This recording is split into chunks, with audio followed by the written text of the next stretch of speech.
first meeting, 2017. And the first item on the agenda is the Butler subdivision, Fruitville Process Drive, Barclay two-lot subdivision. Is the applicant present? Yes.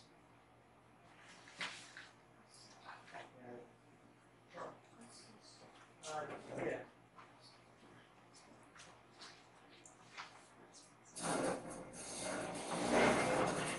Good evening, David Sessions with Keller Sessions Consulting. Dennis Butler is here. Yeah.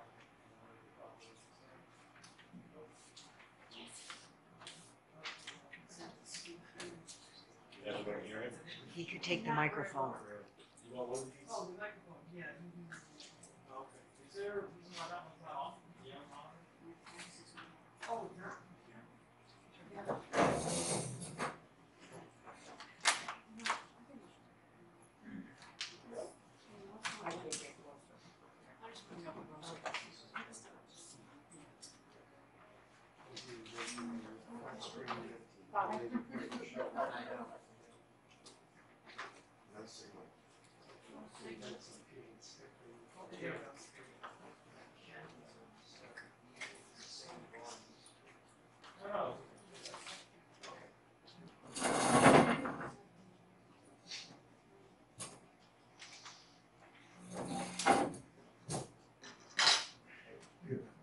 Good evening. David Sessions, Keller Sessions Consulting, and Dennis Butler is here as well. Dennis is the applicant and owner of the property. The last time we were before your board, the board and town staff and the public had a few comments. I think there were 3 or 4 main comments that we went back to the drawing board and readdressed in no particular order.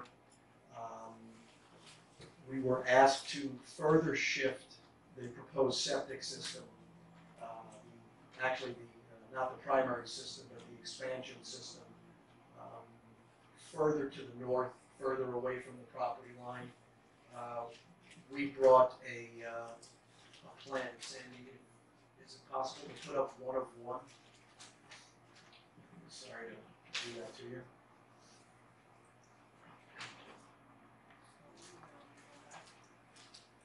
It's probably at the end.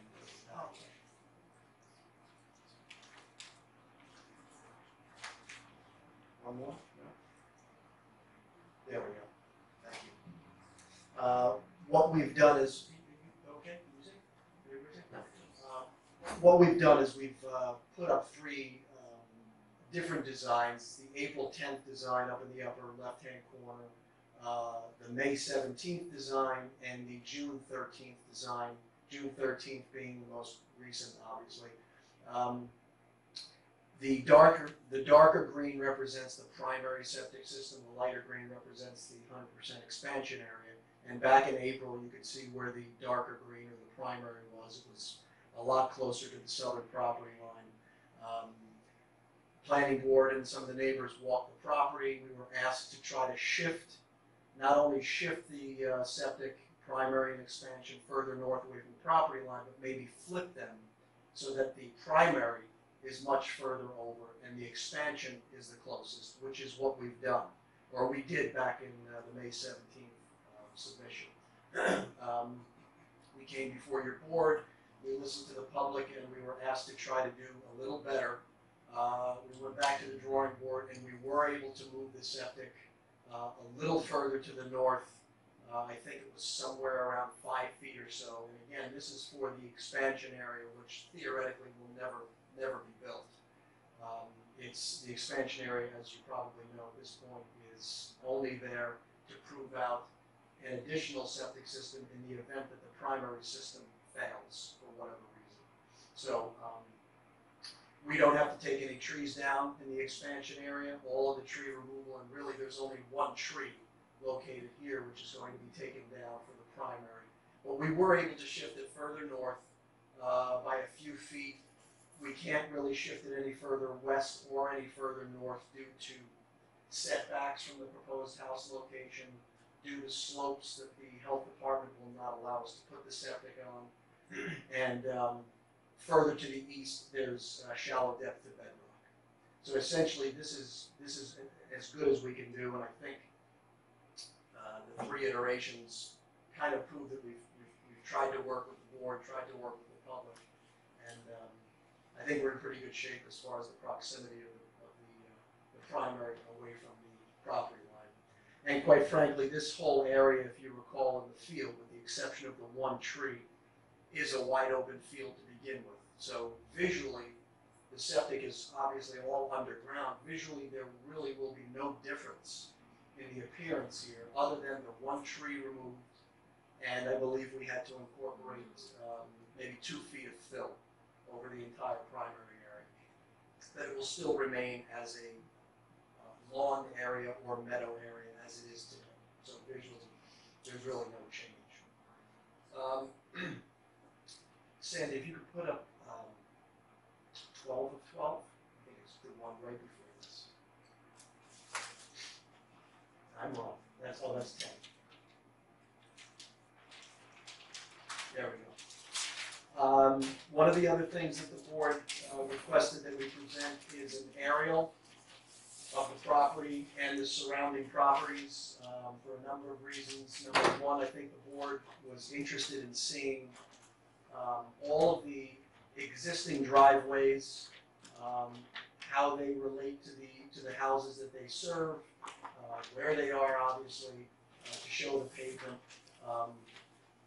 There was one house or property in particular located here, which when we were on the site walk, we were looking at that existing driveway, and is it possible to show a potential connection from the existing driveway to our proposed, which is located in white, our proposed driveway.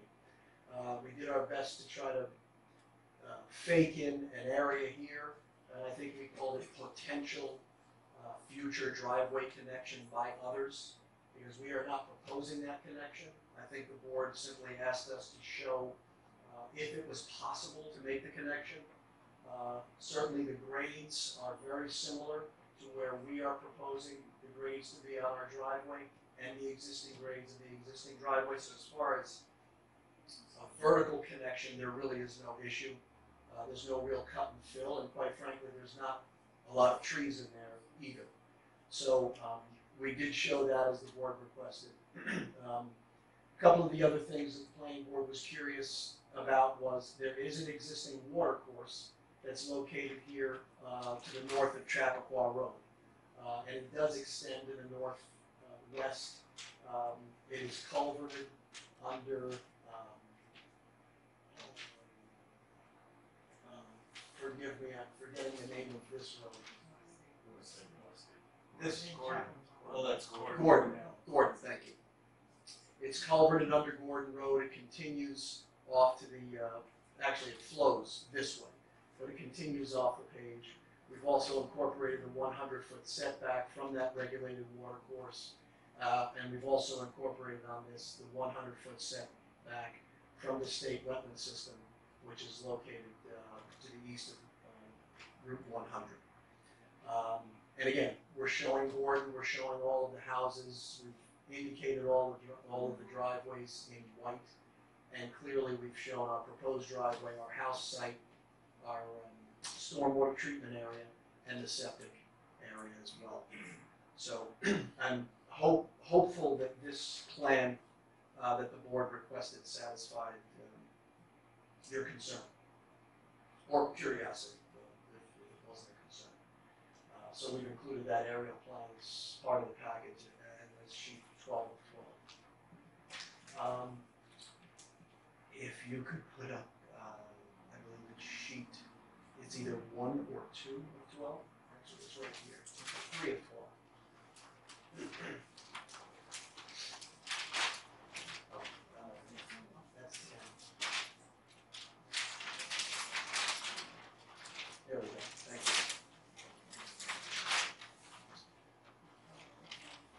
That's perfect. That's good. Thank you. This represents the most current site plan. You might recall from the previous submission, our driveway was proposed to enter here, and it still does. And the previous submission showed a 12-foot wide paved driveway in its entirety, with the same radius, with the same horizontal alignment, but it was 12 feet in its entirety until it entered the garage. We contacted the fire department, or the chief of the fire department. He had mentioned that the longest truck, or the truck that we should be analyzing, is 25 to 30 feet in length and 10 feet wide. My partner happens to be, one of my partners happens to be on the Mount Kisco Independent Fire. He was the former captain, he's still a member of the fire department. We basically asked him for advice whenever we had fire access issues. He says Mount Kisco's largest truck happens to be 35 feet in length, 10 feet wide. What we did was we analyzed a 35-foot long by 10-foot wide truck. We incorporated truck turning templates and auto turn, which is essentially a CAD program that analyzes the front wheel route as it makes a turning radius, the rear wheel route, the bumper overhangs, to determine exactly what that extent would be. We analyzed this, and Sandy, if you could now, go to 10 of 12. And we've included that was it, one back. There we go. I don't know if you can see it. We've included the detail on the detail sheet illustrating the truck turning. The widest portion of the driveway resulting from these truck turning templates for a 35-foot by 10-foot wide truck is 19 feet in width at this location. It is 16 feet in width at this location. And back here, we're at the original 12-foot width. It's probably difficult for you to see back there, but we're indicating 3 different colors: blue, green, and it's not showing up as yellow on this sheet, but yellow. And the green, or the widest area, reflects the bumper overhang, and the blue and the red indicate the truck tires and their route making this turn. So we have shown that a 35-foot long by 10-foot wide truck can make it down this driveway with the modifications that we've made. Again, 19 feet in width at the widest here. My partner at the office had said, and I was mistaken at the last meeting when I opined that I didn't think that a fire truck would actually come all the way down the driveway if this house is fully involved in a fire. I just didn't think they would. He opined and he said, you know what, we do. We come down. So we were actually going to stop the widening of the driveway somewhere around here when I didn't think they would come all the way down. He corrected me and said, no, they will come here and they'll pretty much park themselves right here, which is the reason why we had to go to the 19-foot width. So this driveway, as it's shown right now, we've had to increase the pavement width, obviously. There's a little bit more impervious surface. As a result, we had to kick out the proposed guide rail that we are proposing, and the hillside, the grading, because we are in a fill section at this location, the hillside had to extend a little further down the hill as well. So there's a slight increase in impervious surface as a result of this. There's also a slight increase in the total disturbance as a result of this. Again, very slight, but all due to the fact that we just had to widen the driveway to accommodate this truck. I spoke with John Hamilton, who's the building inspector, this afternoon. Actually, Kathy Zalantis, the town attorney, and David Stolman were kind enough. I was on the phone with them just asking about tonight's meeting. We all got on the phone call, and we discussed this. John did mention that while the fire department does have their recommendations, the ultimate decision lays with the building department. He had not had an opportunity to review this plan. I explained the situation to John. I explained the grade and the width that we're proposing. and John was kind enough to set up a meeting for Monday morning, this coming Monday at 9 or 9:30 in his office to go through this. He will review it. He'll analyze it. If he has any comments, concerns, he'll convey them to me. We'll modify the plan to accommodate him, and he will issue an opinion, one way or the other. I'm assuming in writing. I would hope that it would be in writing. So we were hoping to kind of nip this in the bud, have it all set for tonight's meeting. We think that we're fine. I don't know if Dan's had an opportunity to review it. I think he has. Perhaps Dan has some comments on it.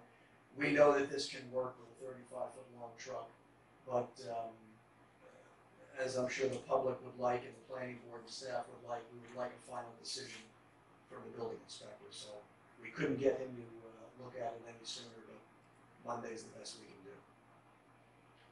So the other changes to the plans are really resulting from, again, as I said, the additional embankment, the additional impervious surface, the slope disturbance categories and quantities have changed slightly because of the additional width.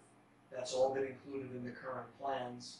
Other than that, nothing has changed. Not much has changed, really. So, again, with the exception of the septic and so forth, which I explained. So, I think we're at a point now where we've addressed all, if not the majority, of the board's main concerns. We, as you know, cut the lot count down from 2 to 1, got rid of the easements, got rid of the sewer easements, water main extensions. We've shifted the septic on 3 different occasions. We have 1 new lot, which sits into the landscape very nicely. And I think we're hoping that we've satisfied the planning board at this stage of the game. Any comments from staff? We have no comments at this point in time. Yeah, when I looked at the plan, the focus of my review is to just look at what they did in terms of the fire truck, and it appears that that's a probable size for a fire truck that should be considered, and they demonstrated that you can get it down there. So as you mentioned, Dave mentioned, the building inspector is the final say on whether they provide the suitable access to comply with the New York State fire code. But as far as I can tell, you can get a truck and defer to John Hamilton. I'll defer to John Hamilton on that in terms of whether the code, the intent of the code has been satisfied with this revision. Has that had a chance to look over the 2 emails that the received? From the neighbors? Briefly, we have. We got late this afternoon. I did take a look through. I think the majority of those comments were addressed. I can do my best to go through them now, unless you'd rather us put something in writing in advance of the next meeting. It's up to the board. Well, before we do that, does anybody else on the board have any comments at this one? What would be your preference? Well, given that I'll go out on a limb and assume. Well, I'm not going to assume anything. We would like the board to close the public hearing tonight. I know that at the last meeting, that's exactly. I was just about to say. I know at the last meeting, closure on the fire department thing was key. Since we don't have it, hopefully we'll have it on Monday. I'm assuming the hearing will be open. I'm respectfully requesting that at the very next meeting of the board, we can continue the public hearing. Hopefully we've got closure on the fire department issue and we can close the hearing at the next meeting. If we are coming back to the next meeting, which I'm assuming we are, we'll have a little bit of time to take a better look at the neighbors' comments. We can respond to each one of them in writing in advance of that meeting. We can do it that way, or I can take them now and.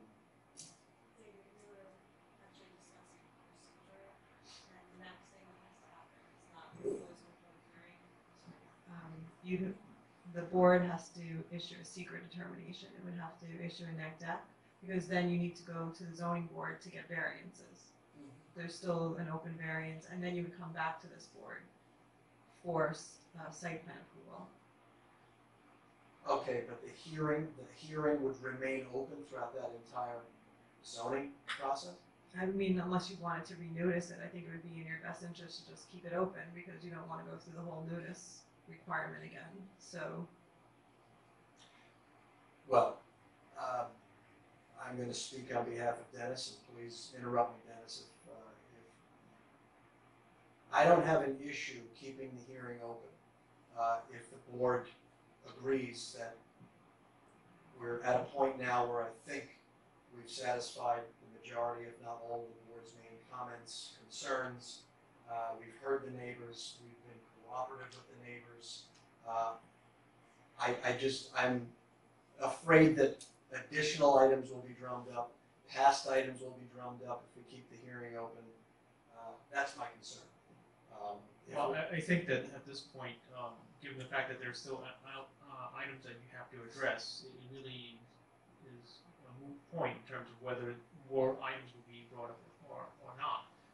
We can't close it at this point, so we have to go forward. Although I would suggest at this point that it does appear to me at this stage that you seem to address a lot of the issues. But obviously that won't make us close it at this stage.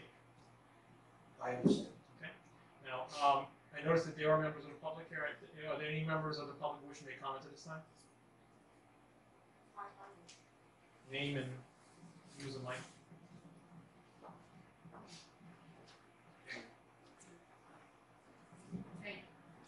Judith Harris, 2 Gordon Avenue. I'm not sure if you're referring to one of my, Yes, we have your email with Okay. the attachment. So, The applicant has said that he's going to address it in writing. I understand that, but I would just like to show you on the aerial view what I'm talking about as to point number 4, about the issue about why my access to the back of my property appears to have an issue and it was not addressed. You want to use that? Yeah. Second.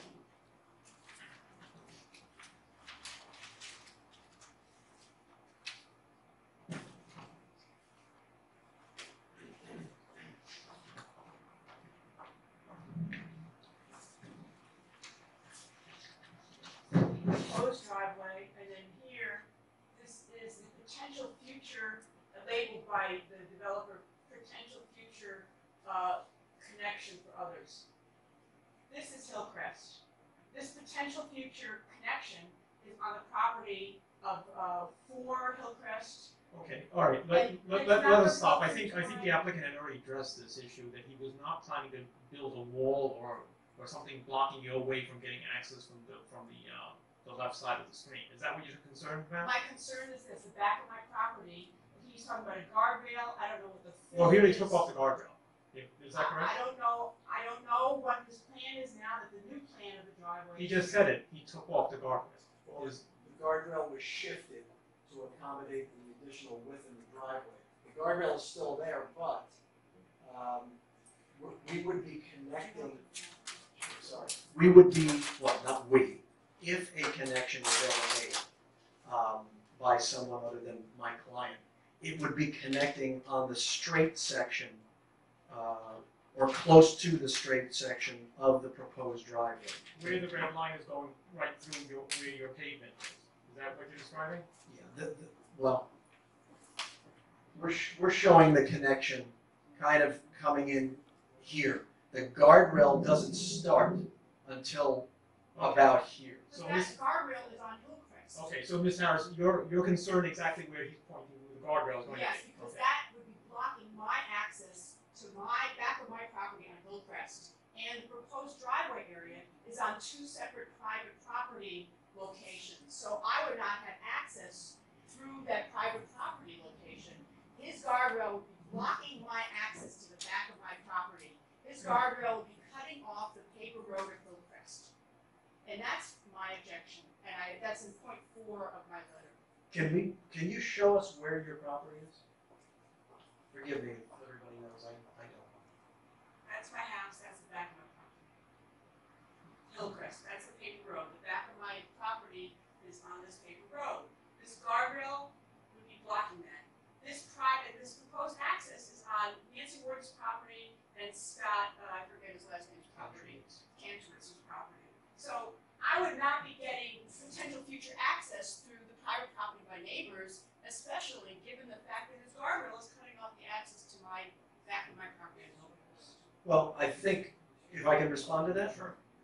I think what would have to happen is, if in the future you propose to make a connection from your property into this existing driveway, your engineer, your consultant would have to prove to the town that the grading is appropriate and that you could meet the grade that was ultimately built for this driveway. We're showing a guardrail because there is a fill section here. But if you're proposing a driveway on this large fill section, then you would have to deal with that. May I just cite some things that were stated by the board members on April 19th addressing this point? There was a discussion by the board members about the chairman raised the issue of the encroaching on someone's use of the paper road.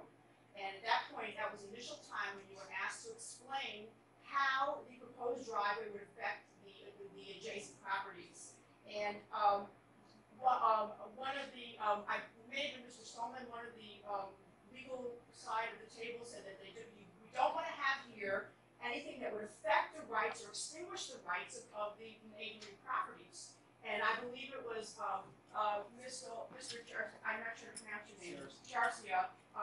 You brought up the point that this proposal might cause, well, there might be a loss of access to other properties because of the fill and the angle of the fill. And another board member indicated that consideration had to be given to future access. I don't think that there's been consideration given to my back of my property's future access. I don't see it. And I don't see how the fill and the guardrail, I don't think that this meets what the board was concerned about 2 meetings ago. And I think that that's something that the board needs to address further. Well, just as this property owner would be responsible to engage an engineer, to engage a contractor, and to make sure that the vertical grades work for the connection, you and any other property owner would be responsible for doing the same thing. I'm not sure, Dave, but I'm not sure that I agree with you. Okay. I'm not saying it as an absolute fact, but I'm not sure your client has the right to make it more difficult for others to have access than is the current situation. I don't know if that's a fact or not. But I think Dave's statement would be correct if we're not changing the grade on the paper street. On the paper street. I'm sorry? His statement would be accurate if we were not changing the grade on the paper street. I understand that we are, and I think that was the point that you made about the fill, that it could extinguish the access. Well, let me explain.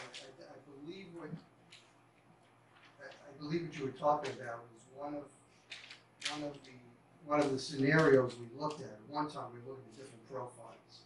So one of them was to, I think, was it the 8%, Dave?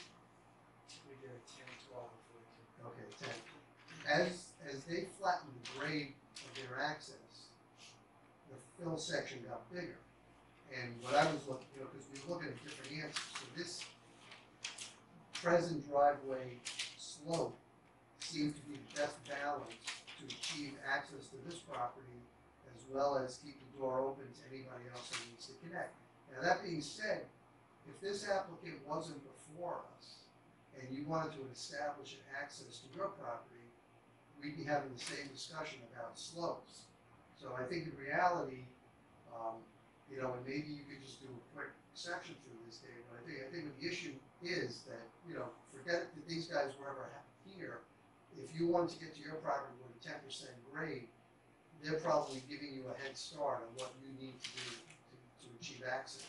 But what about Mr. Stallman's point and also the other board member's point that he can't do something that's going to deny or put up a barrier to my future access? Well, my answer would be that you're saying that he's going to make it easier.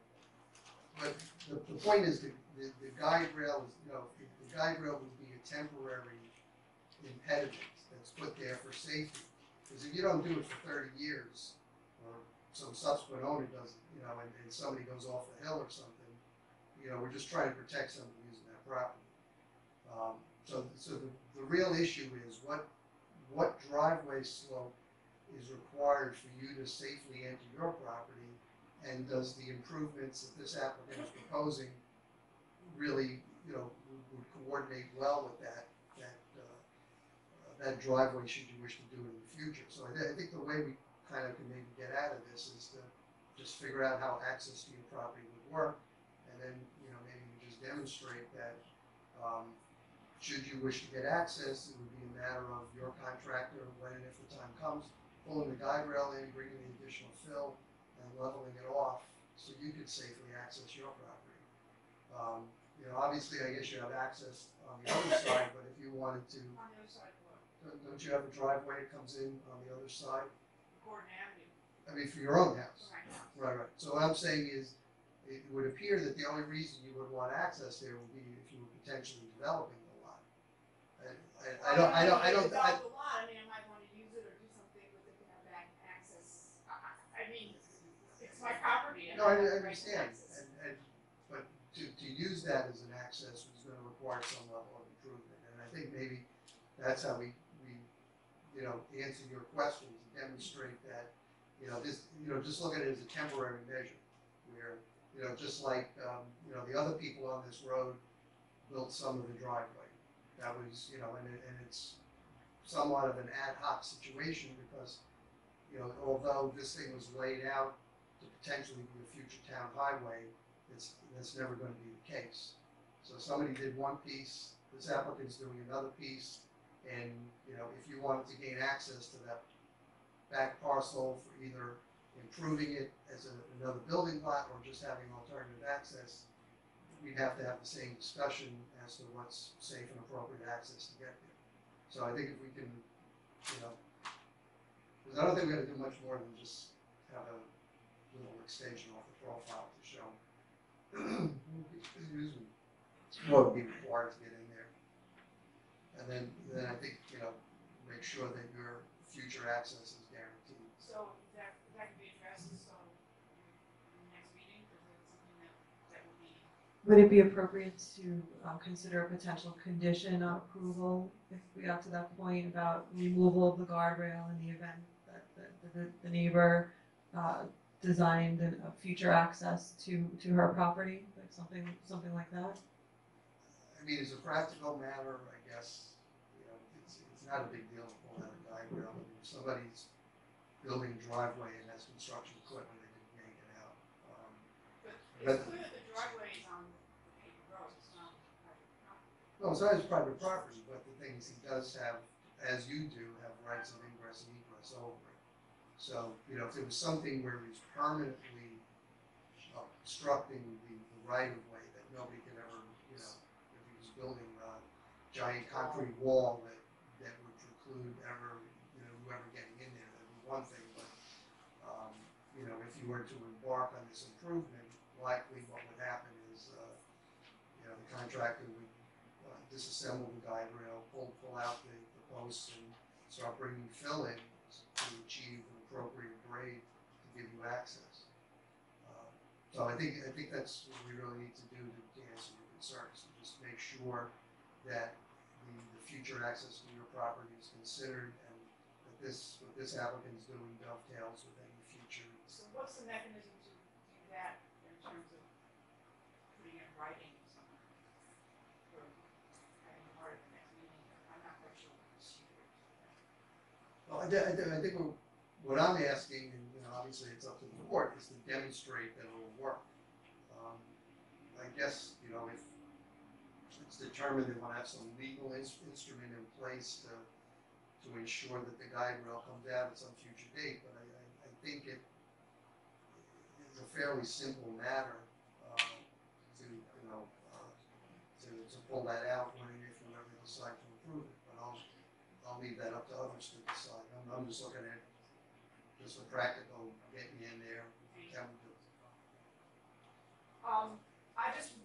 I guess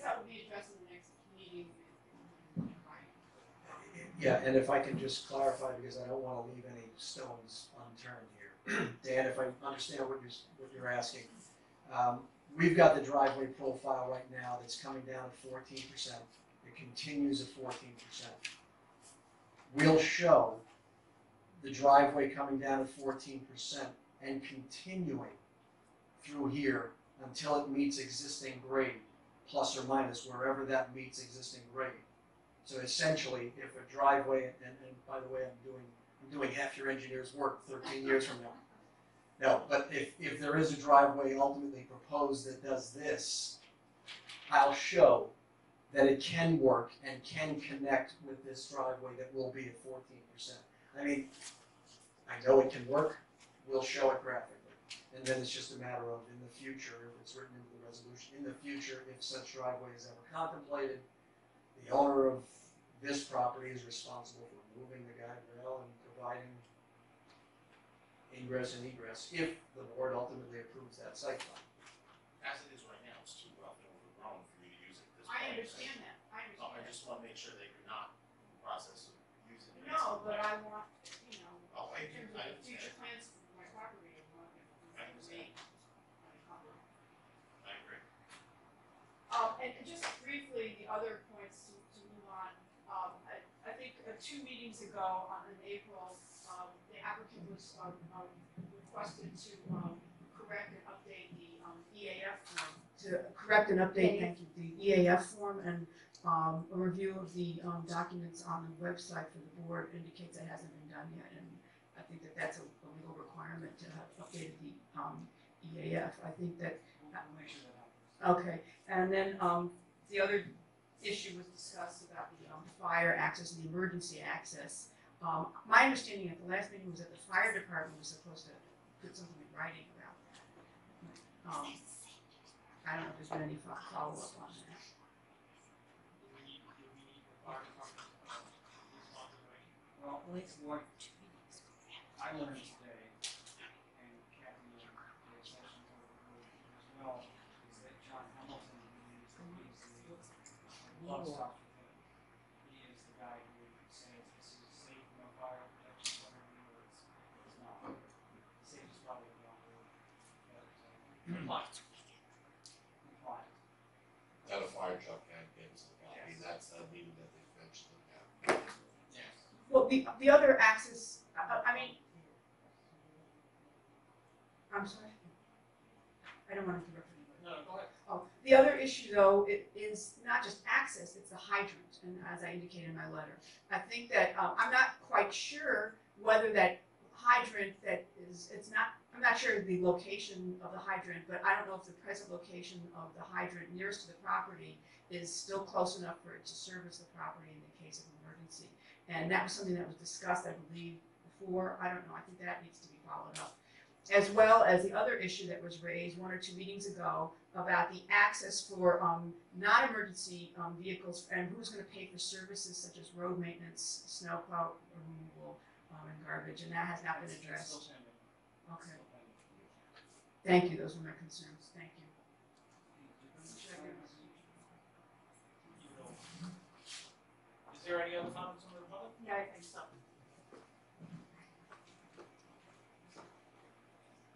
I'm Nancy Ward, and I'm on 4 Hillcrest, and it looks like the guardrail is on my property, and we discussed not to do that. No, the guardrail It looks like it. guardrail's within the right. It doesn't show the guardrail. It doesn't. Isn't that white thing? Oh, I thought that's what the white thing was there. Well, that's just an arrow pointing to that Oh, spot. okay. It's gonna So the connect to guardrail's property. gonna be down farther Yes. It's at the circle? at the, when it starts to curve. Oh, okay, okay, that's what I wanted to know.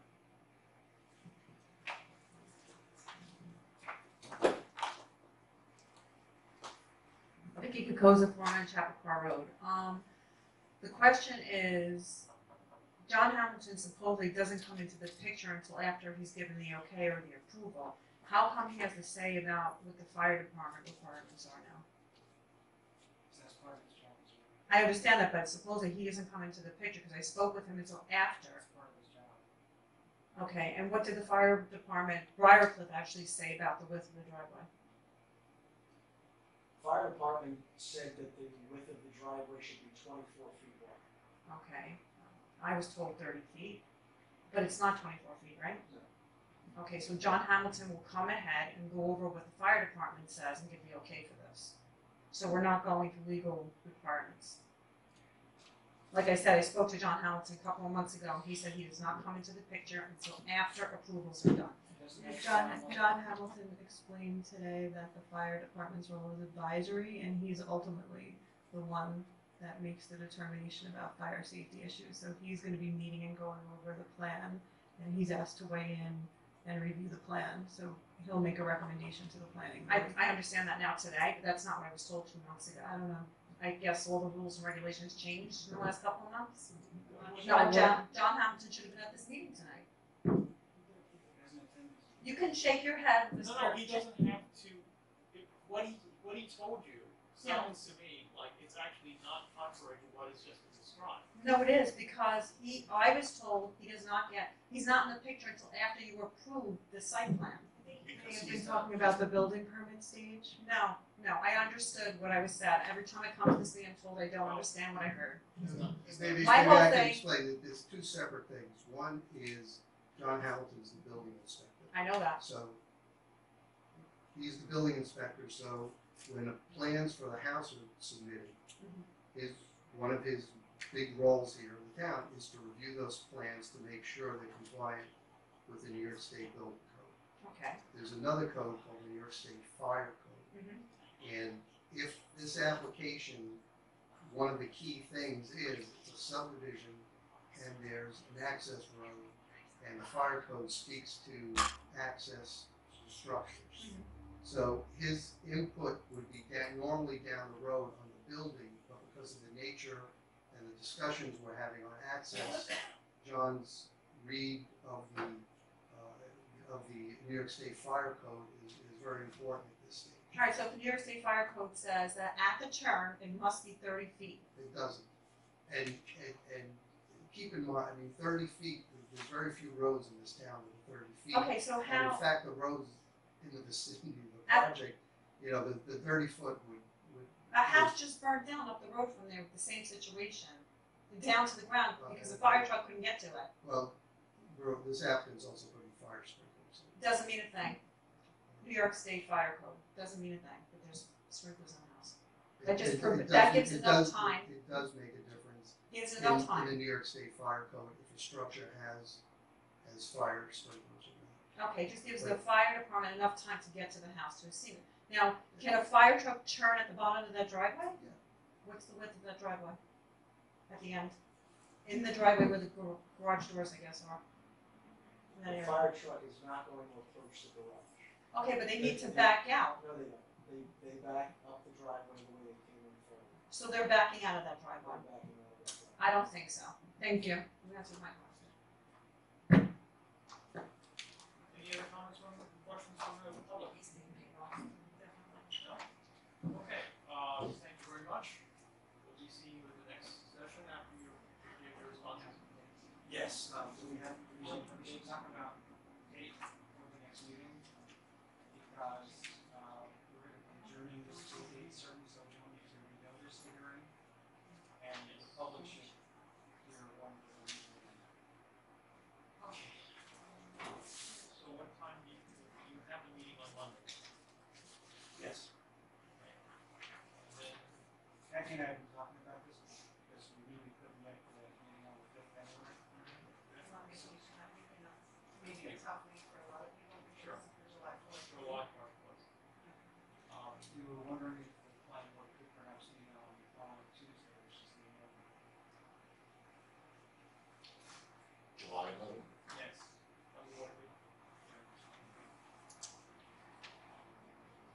That's Tuesday.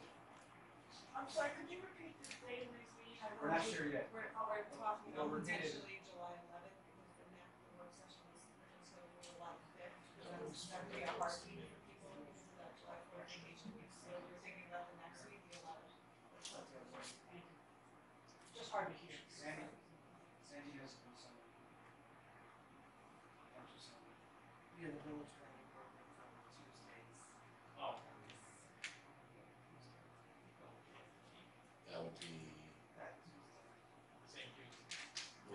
have it on the second. July 4th is Tuesday, and the 11th is also Tuesday. Can we meet at the community center?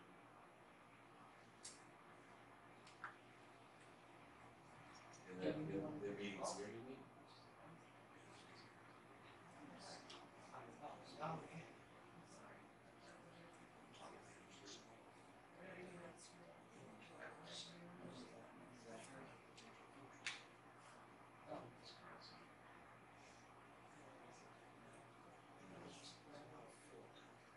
The date works for us, we just have to find a venue.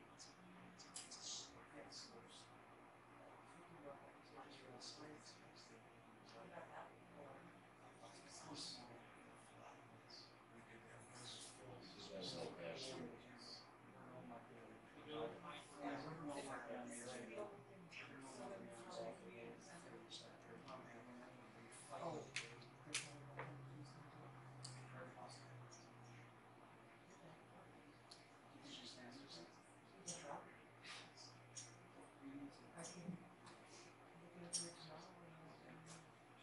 Alright, so we'll tentatively set it for July 11th, presuming that we have a Community center. community center.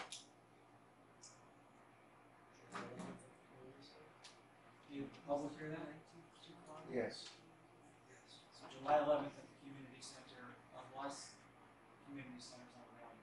Yes, in which case, the location will be posted below.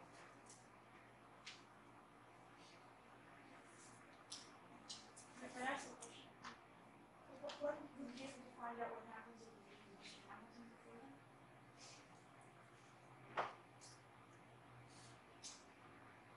Well, if he issues something in writing, it'll be to building department, planning and zoning, building department. Thank you.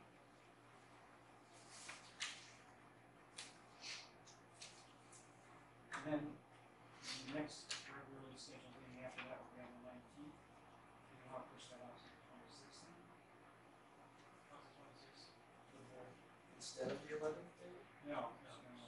Instead of the 19th. But then again, that makes it very close to the first Wednesday in August.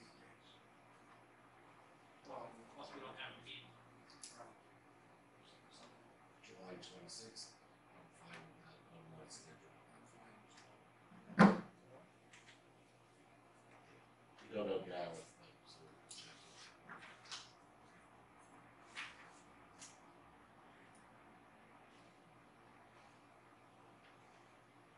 Alright, so instead of the 19th, it will be the 26th. Right, instead of the 5th and the 19th, it would be the 11th and the 26th. I'll check for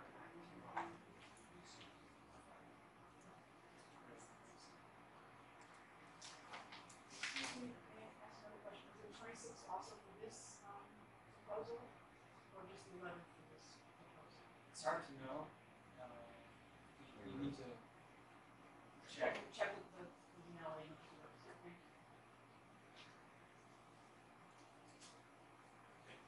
Yeah, we want to say anything?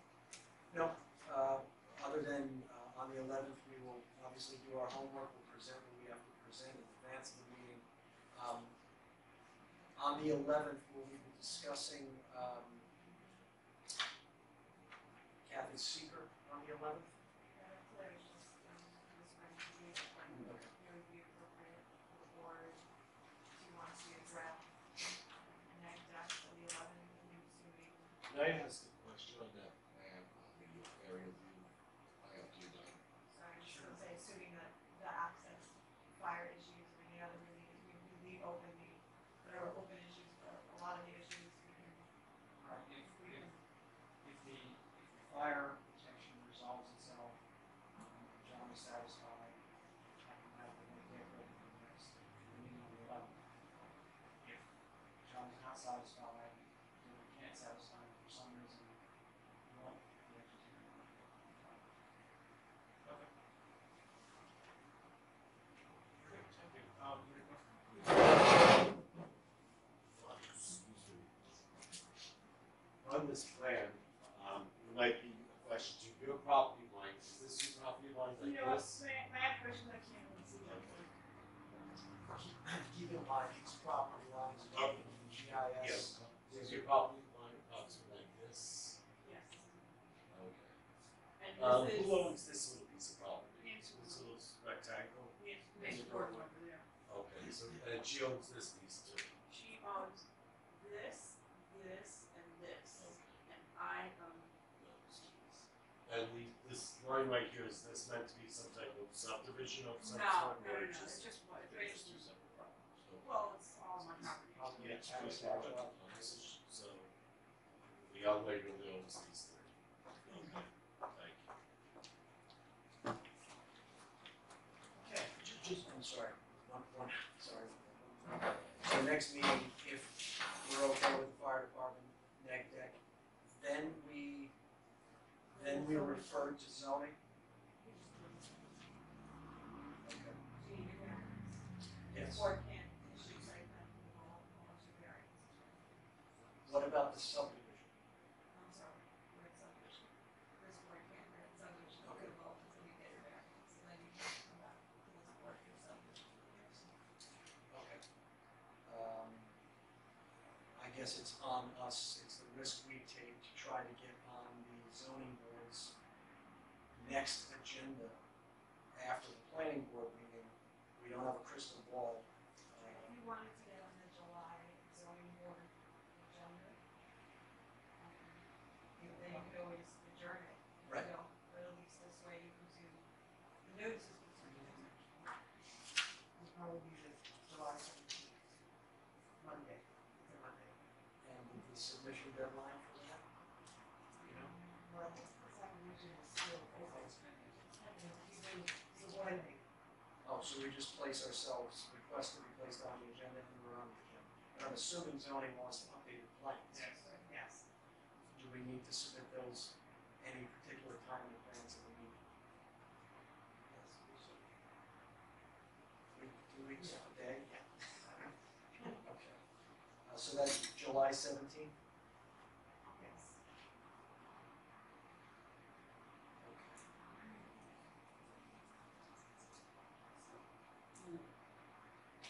Okay. Thank you very much.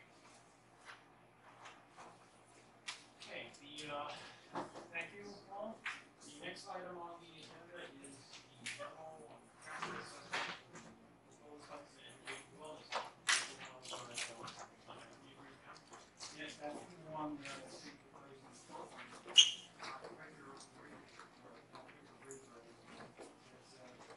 small parallel roads in Cortland. And after the last planning board meeting,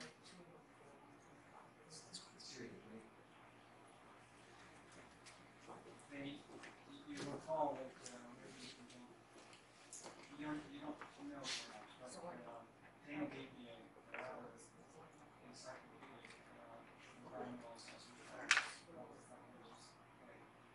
And I called her after the planning board meeting, and I said, to review this whole thing, it was pretty expensive. And I asked her, what they were, would you like the rest of the way? And she said, just a contract. That's all the respect. Presumably there aren't any other impacts that might be.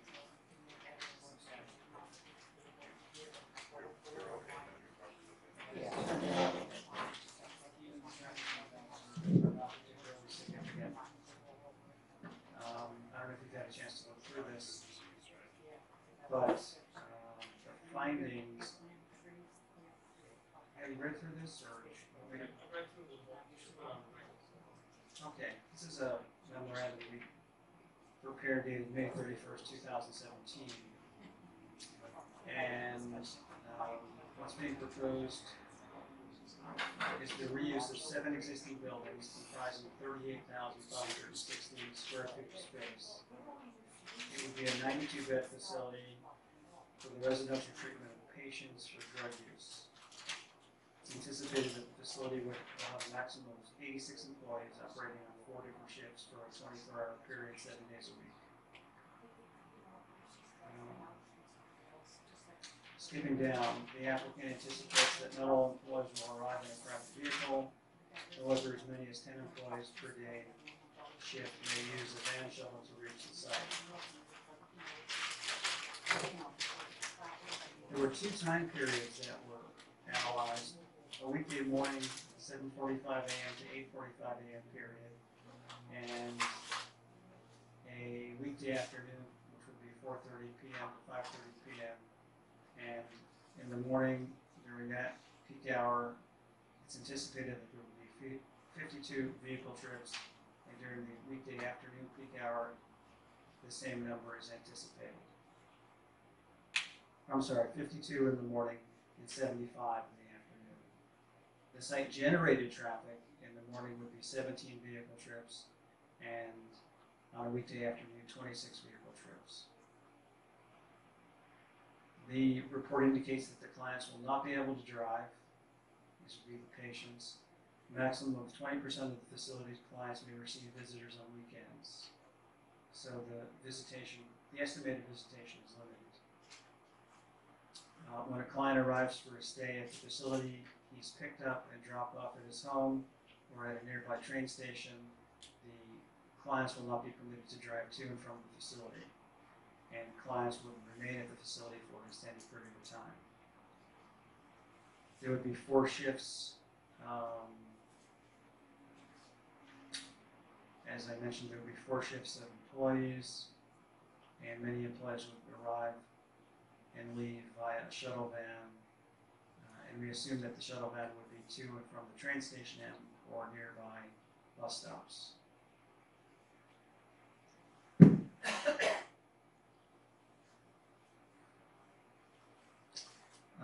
Site-generated traffic will be added to Quaker Ridge Road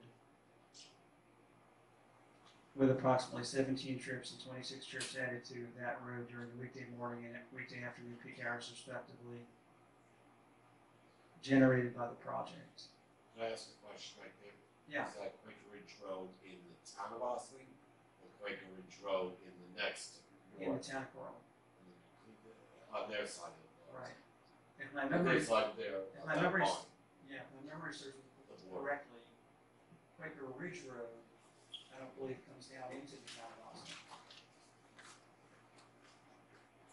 Not No. Quaker Bridge Road, Not Quaker Bridge Road, Quaker Ridge Road. which is up in the town of Coral. Well, yeah, it's right Not too where far. Glendale and Quaker Bridge intersect. 100 feet up is, or Right. 200 feet up is where Quaker Ridge starts. Right. Right. Thank you. So the site-generated traffic on Quaker Ridge would continue south to access the New York State Route 9A northbound ramps, or continue south to US Route 9 south of the New York State Route 9A overpass. Which is Quaker Bridge Road. Right. You're gonna have to go down Quaker Bridge. Exactly. Right, but we're not talking about a heck of a lot of trips coming down in this direction from the facility. The facility is not going to generate that much traffic, frankly. The town of Newcastle, specifically Glendale, between Quaker Ridge Road near the site to the Spring Valley Road intersection, will have more potential impact to its roadways as a result of this project. Can I ask you a question again? Of course. So they're proposing to build this facility, and a lot of people will be coming, whether they're the workers, whatever time of the day, they're gonna be coming to the train station, getting off at the train station there, parking up, and then hopping a cab, or take a shuttle bus, or whatever it is, through Crotonville to get to this facility. They're not going to some other train station north of us. Right. So they're all coming there.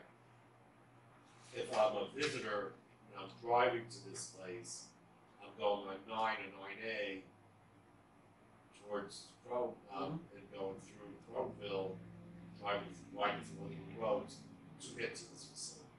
So you're still gonna have 92 people there that are living at this facility, and then visitors, whatever it is, whatever time they're allowed to visit them, also either go through the train station or going through our town to get to their facility, which causes a little bit of traffic. So that's what your study's talking about. Is discussing that traffic in our town? Yes, the incremental traffic would be 17 additional vehicles during an hour's time in the morning, and 26 additional vehicles during an hour's time in the afternoon. So essentially 1 every 2 minutes in the afternoon, and less than that in the morning, additional. David, Why don't you ask the chairman? Chairman, Yes. I have. Just a brief background.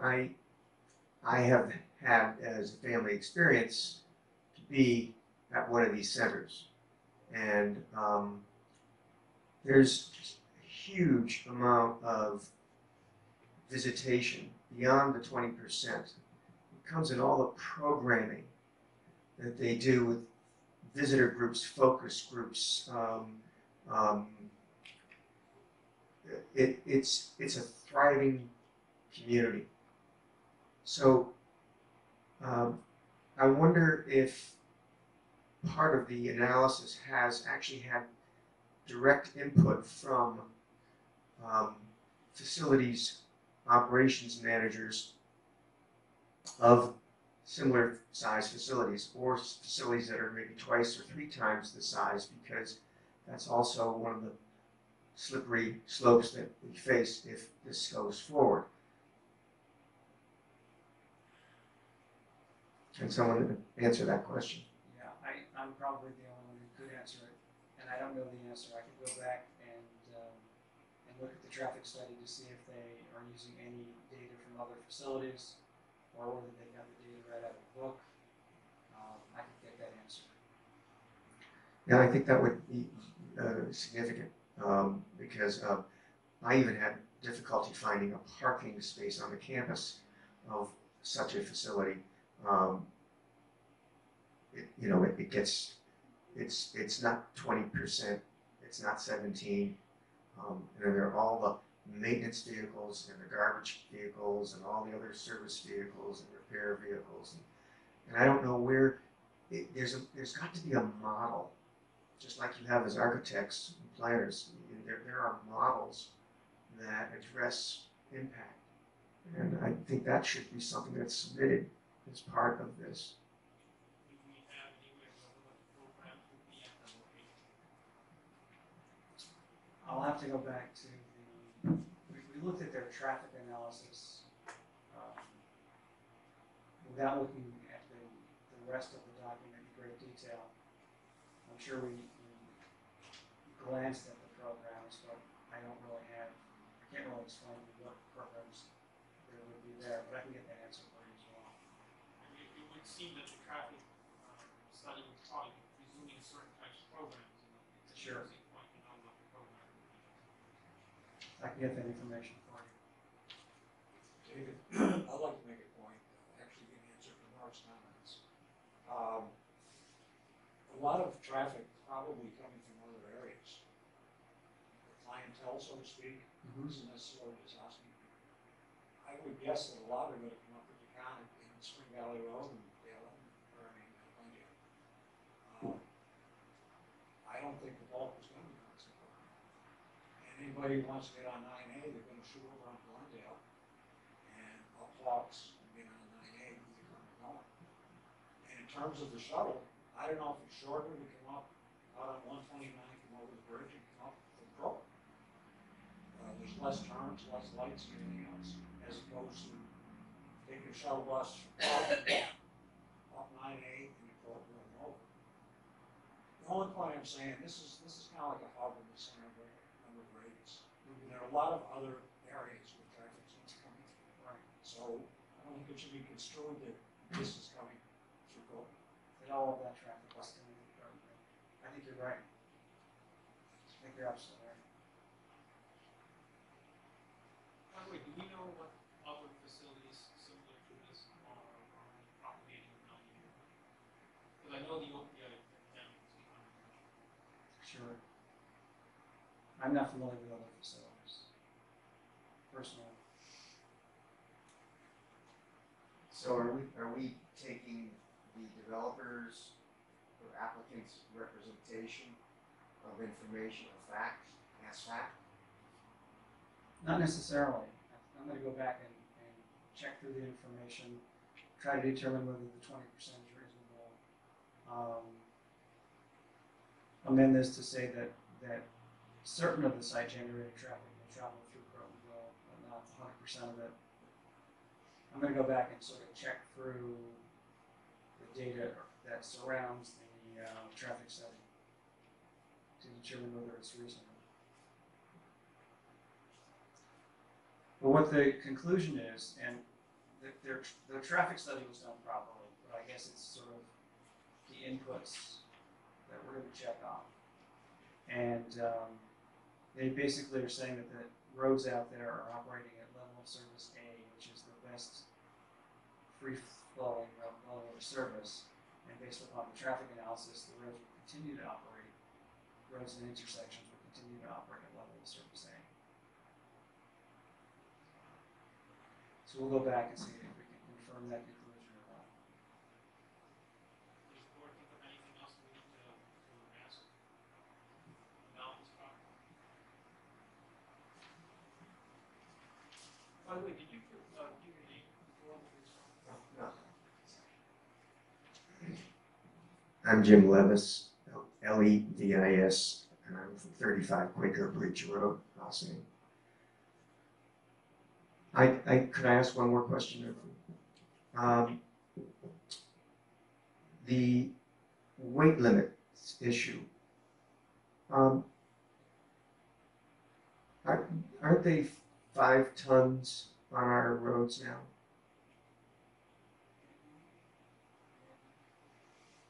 I mean, the only roads that should be posted are ones that have bridges that can't handle traffic.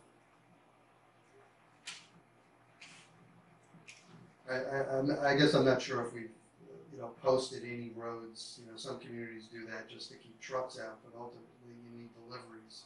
So the only true reason to post a road is if there's a bridge on it that does not have capacity to carry heavier loads. Oh, all right. The reason I asked is because I also got the impression that the weight limits on some of our roads in Ossining have to do with concern about neighborhood safety, since we don't have sidewalks on our roads in the Ossining approach at all, coming through Crotonville and all the way up Quaker Bridge Road and connecting on to Glendale. And so I thought, don't we have the weight limits also established so as to provide additional safety so that we don't have a lot of heavy trucks on those roads, which are going to be required now to I mean, I don't know if we have any local law restrictions that are solely for that purpose. However, if you buy anything online, your UPS truck, your oil trucks, all these vehicles, you can't be restricting to getting into neighborhoods. I understand. So the only valid restriction that should be on any town highway should be because of a weight limit, because of a bridge that is unsuitable for normal highway roads. But we could check and see if there's any local law restricting any of these roads, but I'm not aware of it. Okay. The only other comment I have or question is that we've invested a significant amount of money to restore those roads. Quaker Bridge Road's nicely paved now, and it's been at a cost to the taxpayers of the village and town of Ossining. Do we want to have our roads now be used for a facility that's a major commercial operation that doesn't contribute to our town's tax base?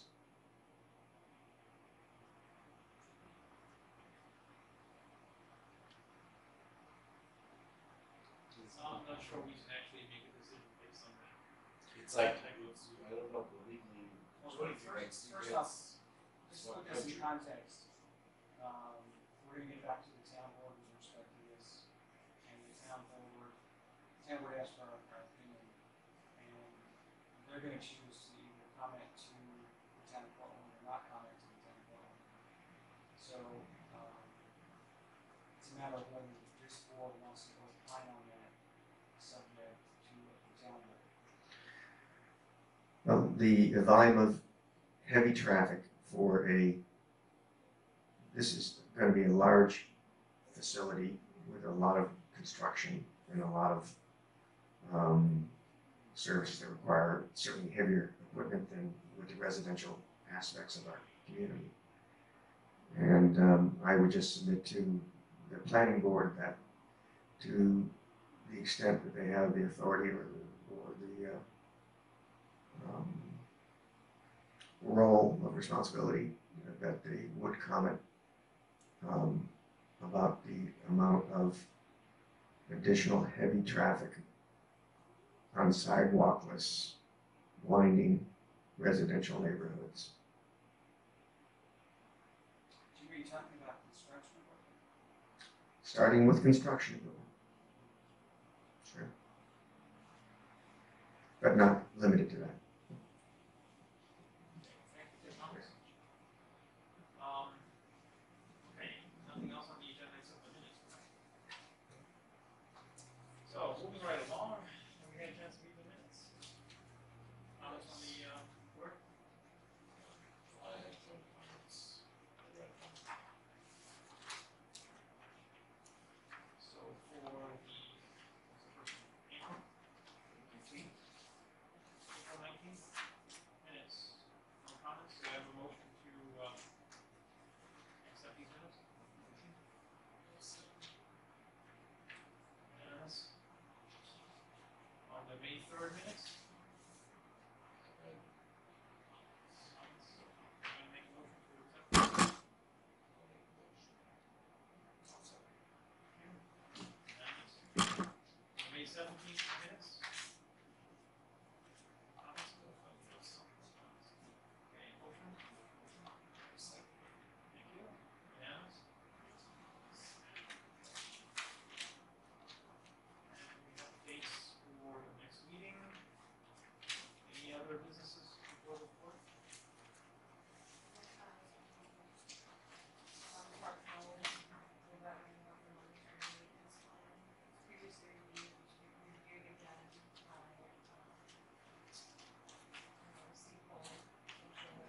Just at this point needs a signature from the chairman Okay.